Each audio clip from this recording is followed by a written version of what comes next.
ಅರವತ್ತುಗಳಂತೆ book ಮಾಡಿಬಿಟ್ಟು ಬಿಸಿಲಲ್ಲೆಲ್ಲ ನೀರು ಮಜ್ಜಿಗೆಲ್ಲ ಹಂಚೋದೊಂದು ಜಮಾನ ಇತ್ತು. ಅಂದರೆ ಗಣದು ಬಂದಿರ್ತಕ್ಕಂಥವ್ರಿಗೆ, ಹಸಿದು ಬಂದಿರ್ತಕ್ಕಂಥವ್ರಿಗೆ ಅಂದರೆ ನಮ್ಮ ಮಣ್ಣಿನ ನೇಟಿವ್ ಅದು. ಆ ನೇಟಿವ್ ಮೇಲೆ ಏನಾದರೂ ಮಾಡಬೇಕಲ್ಲ ಅಂದಾಗ ನಮ್ಮ ಫಸ್ಟು ಒಳೋದಿತ್ತು ಏನಂದರೆ, ಈಗ ಕಾಮನ್ನಾಗಿ ಸಾಮಾನ್ಯ ಆರ್ಟಿಸ್ಟ್ ಕೈಲಿ ಮಾಡ್ಸೋಕ್ಕಿಂತ ವ್ಯತಿರಿಕ್ತವಾಗಿ ಸ್ಟೇಜ್ ಮೇಲೆ ಇದ್ರ ಮೇಲೆ ತೆರೆ ಮೇಲೆ ಕಾಣಬೇಕಂದಾಗ ನಮಗೆ ಅಮ್ಮ ಮಂಜಮ್ಮ ಅವರು ಬಂದರು. ನೀವು ನೋಡಿದ್ರೆ ಮಂಜಮ್ಮನವರು ಸಹ ತುಂಬ ಅದ್ಭುತವಾಗಿ ನಟನೆ ಮಾಡಿದ್ದಾರೆ. ಅವರು ಎಲ್ಲರ ಕಣ್ಣಲ್ಲಿ ಪ್ರೆಸಿಡೆಂಟ್ ಅವಾರ್ಡು, ಆಮೇಲೆ ಪದ್ಮಶ್ರೀ ತಗೊಂಡ್ರು ಸಹ ಒಂದು ಸ್ವಲ್ಪ ಅದು ಮೈಗೆಚ್ಚಿಗಳದೆ ನಿಜವಾಗ್ಲೂ ಡೌನ್ ಟು ಅನ್ನೋ ಥರ ನಮ್ಮ ಸಾಹೇಬ್ರ ಥರನೇ ಅವರು ಕ್ಯಾರೆಕ್ಟರ್ ಮಾಡಿದ್ದಾರೆ. ಹೌದು ಹೌದು ಹೌದು. ಹಾಗಾಗಿ ಇದೊಂದು ನಿಜವಾಗ ಅಂದರೆ ನಮ್ಮ ದೇಶದ ಮಣ್ಣಿನ ಗುಣ ಇದು. ಅಂದರೆ ಬಂದು ಹಸಿದು ಬಂದಿರತಕ್ಕಂಥವರಿಗೆ ನೀರು ಮತ್ತು ಮಜ್ಜಿಗೆ ಅಂತಲ್ಲ, ಅದನ್ನು ತಾತ್ಕಾಲಿಕವಾಗಿ ಯಾವಾಗ ಮಾಡ್ತಾರೆ ಅದನ್ನೇ ವೃತ್ತಿಯಾಗಿ ಮಾಡ್ಕೊಂಡಿರ್ತಕ್ಕಂಥ ಒಂದು ಕ್ಯಾರೆಕ್ಟರ್. ಹಾಗಾಗಿ ಎಲ್ಲರಿಗೂ ಇಷ್ಟ ಆಗಿದೆ. ಬೇಕು ಅಂತ ಯಾಕೆ ಅನಿಸ್ತು ಸರ್ ಈ ಪಾತ್ರಕ್ಕೆ? ಯಾಕಂದರೆ ಏನಾಗುತ್ತೆ ಅಂದರೆ, ರೆಗ್ಯುಲರು ಆರ್ಟಿಸ್ಟ್ ಇಟ್ಬಿಟ್ಟು ನಾವು ಮಾಡೋದಕ್ಕೂ, ಆಮೇಲೆ ಈಗ ವ್ಯತಿರಿಕ್ತವಾಗಿ ಏನಾಗಿ ಮಾಡಬೇಕಂದ್ರೆ ನವರಸಗಳು ಅಂತ ಹೇಳ್ತಾರೆ, ಎಲ್ಲರ ಸ್ಕೂಲಲ್ಲಿ ಜಮೀಲ ಜಾಗವಾಗಿ ನಟಿಸ್ತಕ್ಕಂಥ ಕಲಾವಿದರು ಬೇಕು. ಯಾಕಂದ್ರೆ ಸಂಗಮೇಶ್ ಸರ್ ನೋಡಿಕೊಂಡು ಸಿನಿಮಾ ನೋಡಿದ್ದೀವಿ. ಆಮೇಲೆ ಇದುವರೆಗೂ ಎಲ್ಲರೂ ಹೇಳೋದು ಸಿಲೀಲಲ್ಲಿ ಅವ್ರು ಬರೀ ಒಂದು ಜಲಕ್ಕಿಗೆ ಇದುವರೆಗೂ ಎಲ್ಲರೂ ನಗುತ್ತಾರೆ. ಆಮೇಲೆ ಅವ್ರು ಸಿನಿಮಾ ಅದ್ಭುತವಾದ ಒಂದು ಅನುಭವ ಇದೆ ನಿಜವಾಗಿ ಹೇಳ್ಬೇಕು.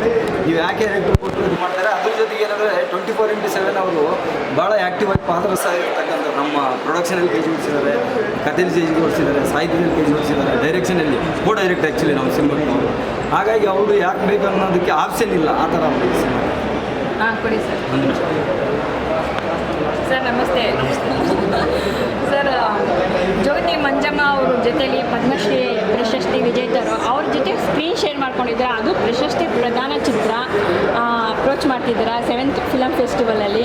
ನಿಮ್ಮ ಪಾತ್ರ ನೋಡಿ ನಿಜವಾಗ್ಲೂ ಆಶ್ಚರ್ಯ ಆಯಿತು. ಅಲ್ಲಿ ಸಿಲಿಲಲ್ಲಿ ಕಾಮಿಡಿ ಸಂಗಮೇಶ್ ಸರ್ಗೂ ಗೋವಿಂದ ಪಾತ್ರಕ್ಕೂ ಇಲ್ಲಿಗೂ ಲಾಟ್ ಆಫ್ ಡಿಫ್ರೆನ್ಸ್ ಇದೆ. ನಿಮ್ಮ ಪಾತ್ರದ ಬಗ್ಗೆ, ನಿಮ್ಮ ಸೆಲೆಕ್ಷನ್ ಬಗ್ಗೆ, ಜ್ಯೋತಿ ಮಂಜಮ್ಮ ಜೊತೆಲಿ ನೀವು ಸ್ಕ್ರೀನ್ ಶೇರ್ ಮಾಡ್ಕೊಂಡಿದ್ದೀರ, ಅದ್ರ ಬಗ್ಗೆ ನೋಡಿ. ಜ್ಯೋತಿ ಮಂಜಮ್ಮ ಜೊತೆ ನಾನು ರಚನೆ ಮಾಡಿದ್ದು ಒಂಥರ ತಾಯಿ ಮಗನೇ ಆಗಿಬಿಟ್ಟಿದ್ದೆ. ಕೊನೆಗೆ ಶೂಟಿಂಗ್ ಮಾಡಿ ಹೋಗುವಾಗ ಹತ್ಬಿಟ್ಟು ನಾನು ಹತ್ಬಿಟ್ಟು. ಆದರೆ ಯಾವ ಜನ್ಮದ್ದು ಋಣ ಇತ್ತು ನೀನು ನನಗೆ ಈ ಜನ್ಮದಲ್ಲಿ ಮಗ ಆಗಿ ಮಾಡಿ ಅಂತ ಹೇಳಿದ್ರು. ಸೊ ಇದು ಧಗೆ ಅನ್ನುವಂಥದ್ದು ಭಾಳ ಭಿನ್ನವಾದಂಥ ಒಂದು ಕಥೆ. ವಿಶೇಷ ಅಂತಂದರೆ ಕರುಳುಬಳ್ಳಿಯ ಸಂಬಂಧನೇ ಇಲ್ಲದಿರ್ತಕ್ಕಂಥ ಪಾತ್ರಗಳು. ಸಾಕು ಮಗ ನಾನು, ಮಂಜಮ್ಮ ಒಬ್ಬರು ಜೋಗುತಿ, ಮತ್ತು ನಾನು ಪ್ರೀತಿಸುವಂಥ ಒಬ್ಬರು ಹೆಣ್ಮಗಳು, ಅವಳು ವಿಧವೆ, ಗಂಡ ಇಲ್ಲದೇ ಇರ್ತಕ್ಕಂಥ. ಈ ಮಂಜಮ್ಮ ತನ್ನ ವಿಶಾಲ ಮನಸ್ಥಿತಿಯನ್ನು ತನ್ನ ಮಗನ ಮೇಲೆ ಪ್ರಭಾವ ಬೀರೋದ್ರ ಮೂಲಕ, ಈ ಮಗನ ಪ್ರಭಾವ ಆ ಹೆಣ್ಮಗಳಿಗೆ ಮೇಲೆ ಬೀಳೋದ್ರ ಮೂಲಕ ಒಟ್ಟು ಎಲ್ಲರೂ ಮನುಷ್ಯರಾಗೋದಕ್ಕೆ ಇಲ್ಲಿ ಪ್ರಯತ್ನ ಆಗಿದೆ. ಮಾನವೀಯತೆ ಮುಖ್ಯ, ಪ್ರೀತಿ ಮುಖ್ಯ, ಮನುಷ್ಯತ್ವ ಮುಖ್ಯ ಅನ್ನೋಂಥದ್ದು ಇಡೀ ಸಿನಿಮಾದ ಒಟ್ಟು ಸಾರಾಂಶ. ಕರುಳುಬಳ್ಳಿಯ ಸಂಬಂಧ ಇಲ್ಲದೇ ಇದ್ದರೂ ನಾವೆಲ್ಲರೂ ಒಂದು ಅನ್ನುವಂಥದ್ದು, ಮತ್ತು ನಾವೆಲ್ಲರೂ ಮನುಷ್ಯರಾಗಿ ಬಾಳಬೇಕು, ನಾವು ಹೇಗಿದ್ದೀವೋ ಹಾಗೆ ಎಲ್ಲರೂ ಒಪ್ಕೋಬೇಕು, ಪ್ರೀತಿಸಬೇಕು ಅನ್ನೋದು, ಪ್ರೀತಿನೇ ದೊಡ್ಡದು ಅನ್ನೋದು, ಮನುಷ್ಯತ್ವ ದೊಡ್ಡದು ಅನ್ನೋದು ಇದರ ಮೂಲಕ. ಪಾತ್ರ ಸಂತೋಷ ತಂದಿದೆಯಾ ಸರ್? ನನಗೆ ಇದು ಹೊಸದು. ನಾನು ಗೋವಿಂದ ಕಾಮಿಡಿ ಮಾಡಿದ್ದು, ಸಿನಿಮಾಗಳಲ್ಲಿ ಸಾಕಷ್ಟು ಬೇರೆ ಬೇರೆ ಪಾತ್ರ ಮಾಡಿದ್ದೆ. ಆದರೆ ಇದರಲ್ಲಿ 4-5 ಸೀಡ್ಗಳಿದೆ. ಅವನು ಕುಡಿತಾನೆ, ಇಸ್ಪೀಟ್ ಆಡ್ತಾನೆ, ಆಮೇಲೆ ಎಲ್ಲನೇ ಬೇಡ ಅಂತ ಆತ್ಮಹತ್ಯೆ, ಬಟ್ಟೆ ಬಿಚ್ಚಾಕಿ ಆತ್ಮಹತ್ಯೆ ಹೋಗ್ತಾನೆ, ಕೊನೆಗೆ ಜೋಗ್ತಿ ಆಗ್ತಾನೆ. ಈ ಇಷ್ಟೊಂದು ಶೇಡ್ ಇರೋ ಪಾತ್ರ ಮೊದಲು ನನಗೆ ಇದೇ ಮೊದಲು. ಈ ಮುಂಚೆ ರಂಜಾನ್ ಮಾಡಿದ್ದೆ, ಅದು ಸೀರಿಯಸ್ ಪಾತ್ರನೇ, ಆದರೆ ಅದಕ್ಕಿಂತ ಬಹಳ ಭಿನ್ನವಾದ ಪಾತ್ರ ಇದು. ಅಂತಾರಾಷ್ಟ್ರೀಯ ಚಲನಚಿತ್ರೋತ್ಸವದಲ್ಲಿ ಪಾಲ್ಗೊಂಡಿರೋದು ಮತ್ತು ಪ್ರಸಾರ ಆಗ್ತಿರೋದು ಒಂದು ವಿಶೇಷ. ಹೌದು. 17ನೇ ಅಂತಾರಾಷ್ಟ್ರೀಯ ಚಲನಚಿತ್ರೋತ್ಸವದಲ್ಲಿ ಜಗತ್ತು ಬೆಂಗಳೂರಿನಲ್ಲಿ ಅನ್ನೋ ಅರ್ಥದಲ್ಲಿ ಅಂದಾಜು 60-70 ದೇಶಗಳ 200 ಚಿತ್ರಗಳ ಪ್ರದರ್ಶನದಲ್ಲಿ, ಅದು ಇಂಡಿಯನ್ ವಿಭಾಗದಲ್ಲಿ ಜೊತೆಗೆ ದೇಶಾದ್ಯಂತ ಎಲ್ಲ ಭಾಷೆಗಳ ಚಿತ್ರಗಳ ಜೊತೆ ಸ್ಪರ್ಧೆ ಮಾಡಿ ಜೂರಿಯವರು ಈ ಚಿತ್ರ ವಿಶೇಷವಾಗಿದೆ ಪ್ರದರ್ಶನ ಮಾಡಬೇಕು ಅಂತ ರಿಕ್ವೆಸ್ಟ್ ಮಾಡಿ ನಾನೆಲ್ಲರಿಗೂ ಆಯ್ಕೆ ಮಾಡಿದಂಥ ಸರ್ಕಾರಕ್ಕೂ ಮತ್ತು ಸದಸ್ಯರಿಗೂ ನಾನು ಧನ್ಯವಾದ.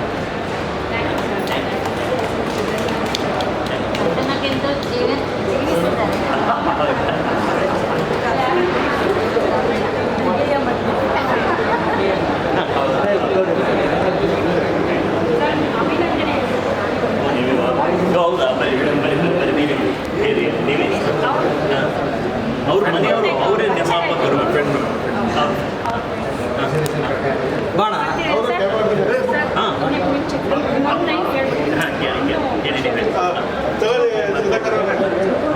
ಆನಂದ್ ಸರ್.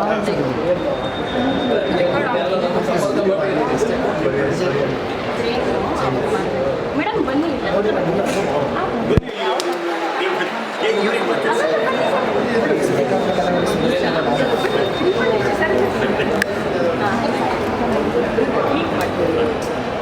ಸರ್ ತೆಗೆ ಅನ್ನೋ ನಿಮ್ಮ ಚಿತ್ರನೂ ಟೈಟಲ್ ಚೆನ್ನಾಗಿದೆ, ಹಾಗೆ ಸ್ಟೋರಿನೂ ಚೆನ್ನಾಗಿದೆ.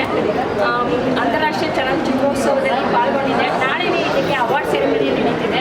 ನಿಮ್ಗೆ ಏನಾದರೂ ಅನಿಸ್ತಿದೆಯಾ ನಾಳೆ ಪ್ರಶಸ್ತಿ ನಿಮ್ಮ ಪಾಲಿಗೆ ಬರುತ್ತೆ ಅಂತ ಹೇಳ್ಬಿಟ್ಟು ಅನಿಸ್ತಿದೆಯಾ? ಚೆನ್ನಾಗಿದೆ ಕಂಟೆಂಟು. ಆಮೇಲೆ ಎಲ್ಲ ಈಗ ವರ್ಲ್ಡ್ ವೈಡ್ ಸಿನಿಮಾ ಇರೋದ್ರಿಂದ ಎಲ್ಲ ಥರ ಈಗ ನಮ್ಮದೊಂದು ಯಾವ ಥರ ಜನರಿಗೆ ಇಷ್ಟ ಆಗಿದೆ, ಇನ್ನೂ ವ್ಯತಿರಿಕ್ತ ಕಂಟೆಂಟ್ಗಳು ಬಂದಿದೆ. ಅದೇ ನೋಡೋಣ, ಆಸೆ ಅಂತ ಇದ್ದೇ ಇರುತ್ತೆ. ಬಂದರೆ ಸಂತೋಷ, ಬರದೇ ಇದ್ದು ಇನ್ನೂ ಸಂತೋಷ. ನ್ಯಾಷನಲ್ ಅವಾರ್ಡ್ ತೊಗೊತೀವಿ ನಾವು. ನಾನು ಅಡ್ವಾನ್ಸ್ ಆಗಿ ಹೇಳ್ತಿದ್ದೀನಿ, ಮೋಸ್ಟ್ಲಿ ಬಂದೇ ಬರುತ್ತೆ.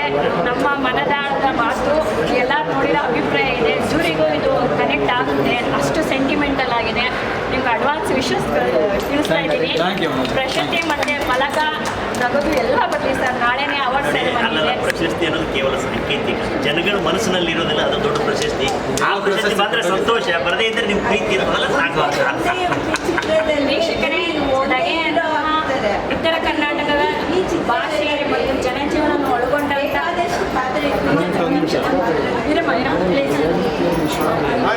ಲಾಸ್ಟ್ ಇದೆ ಇಂಪಾರ್ಟೆಂಟ್. ನಗೆ ಅನ್ನುವ ಚಿತ್ರ ಉತ್ತರ ಕರ್ನಾಟಕದ ಜನಜೀವನವನ್ನು ಒಳಗೊಂಡಿದೆ. ಹಾಗೆ ಜ್ಯೋತಿ ಮಂಜಮ್ಮ ಅವರು ಪದ್ಮಶ್ರೀ ಪ್ರಶಸ್ತಿ ವಿಜೇತರು ಅನ್ನ ಸ್ಕ್ರೀನ್ ಶೇರ್ ಮಾಡ್ಕೊಂಡಿದ್ದಾರೆ. ಉಪಾಸೆ ಸರ್, ಹಾಗೆ ಲಕ್ಷ್ಮೀ ನಾರಾಯಣ ಅವರು, ಲಕ್ಷ್ಮೀ ಲಕ್ಷ್ಮೀಶ್ವರ ಇಲ್ಲ, ಈಶ್ವರ ಹೌದಾ?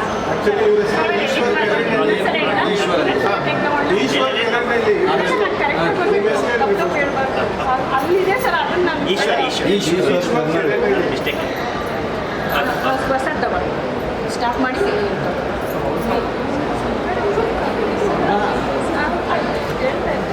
ಅದೇ ತಗೊಂಡಿದ್ದೀರಲ್ಲ, ತೋರಿಸಿ ಸರ್, ಹೇಳ್ತೀನಿ. ದಗೆ ಅನ್ನುವ ಚಿತ್ರ ಅಂತಾರಾಷ್ಟ್ರೀಯ 17ನೇ ಅಂತಾರಾಷ್ಟ್ರೀಯ ಚಲನಚಿತ್ರೋತ್ಸವದಲ್ಲಿ ಪಾಲ್ಗೊಂಡಿದೆ. ಇಲ್ಲಿ ಸ್ಕ್ರೀನ್ ಶೇರ್ ಮಾಡ್ಕೊಂಡಿದ್ದಾರೆ. ಹಾಗೆ ಉಪಾಸೆ ಸರು, ಮೇಡಮ್ ಅವರೇ ದೀಪ ಅವರೇ ಡೈರೆಕ್ಟರ್ ವೈಕೋ, ಇವರೇ ಈ ಕಥೆಗೆ ಸ್ಫೂರ್ತಿ ಮತ್ತು ಕಾರಣ. ನಾಳೆನೇ ಪ್ರಶಸ್ತಿ ಪ್ರದಾನ ಸಮಾರಂಭ ಇದೆ. ಆ ಪ್ರಶಸ್ತಿ ಪ್ರದಾನ ಸಮಾರಂಭದಲ್ಲಿ ಈಶ್ವರ್ ಸರ್ಗೆ ಹಾಗೂ ಉಪಾಸೆ ಸರ್ಗೆ ಹಾಗೆ ದೀಪಾ ಮೇಡಮ್ಗೆ ಮತ್ತು ಜ್ಯೋತಿ ಮಂಜಮ್ಮ ಅವ್ರಿಗೂ ಸಹ ಹೆಸರು ಬರಲಿ, ಹಾಗೆ ಪ್ರಶಸ್ತಿ ಸಿಗಲಿ ಅಂತ ಹಾರೈಸ್ತಾ ಇದ್ದೀವಿ ನಮ್ಮ ಚಾನಲ್ ವತಿಯಿಂದ, ಹಾಗೆ ಪ್ರೇಕ್ಷಕರ ವತಿಯಿಂದ. ಧನ್ಯವಾದಗಳು. ಸಬ್ಜೆಕ್ಟ್ ಬಗ್ಗೆ ಅನ್ನದಾತನ ಮಾತಾಡ್ತಾರೆ ಯಾಕೆ ಒಂದು 2 ನಿಮಿಷ ತಗೊಳ್ತೀನಿ ಅಷ್ಟೇ. ಗೌರ್ಮೆಂಟ್ ಇಟ್ಕೊಳ್ಳಿ.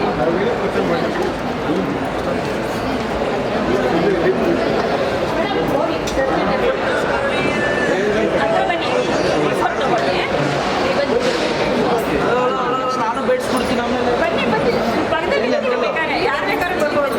ಬನ್ನಿ